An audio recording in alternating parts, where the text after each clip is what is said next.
Day 2 of the Mosconi Cup is in the bag. It is done and dusted, so let's talk about it.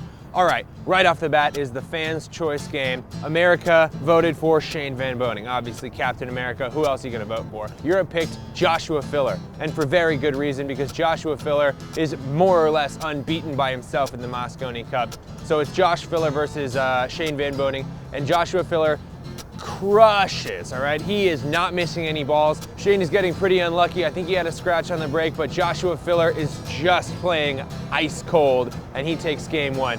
Game 2, now it is basically a rematch except with doubles, so it is Joshua Filler and Jason Shaw versus Shane Van Boening and Justin Bergman. Now everyone was thinking, okay, it's just gonna be a repeat. They're gonna take down the Americans again, but against all odds, America took that game 5-1. So now it is 4-3 Europe. Now we move into Kaci versus Tyler Styer. Now Tyler Styer does not really make any mistakes in this game, but Kaci is playing absolutely perfectly. He wins 5-1. It is a landslide, even though Tyler Styer basically did nothing wrong.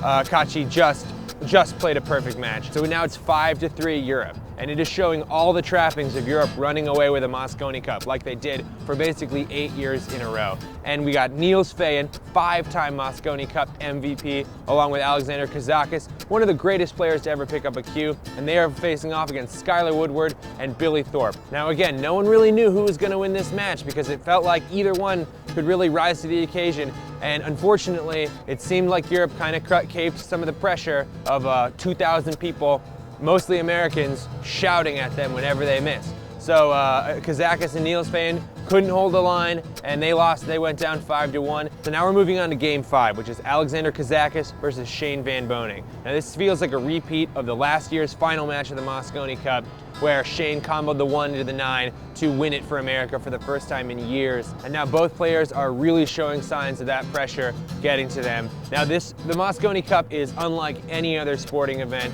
and according to Carl Boys, there's no way to prepare for it except to be in it. So these guys are really just showing signs of stress. They're missing shots that they would make 99 times out of 100. Now yes, the pockets are the smallest pockets I've ever seen. I looked at the table and it's like a ball and a half will fit in them. It's like snooker pockets on these things. Kazakh put him in some pretty hard safety shots. Shane scratched on one of the breaks, but at the end of the day, Shane was able to hold it together and he went ahead 5-1. Every score was 5-1 in the games. I guess they only had 5-1s left in the big box, so they put all those today. But now it's 5-5. America and Europe exactly neck and neck going into game 3. This is the most competitive Mosconi Cup we've had in 12 years. It's really exciting. I cannot wait to see what happens tomorrow.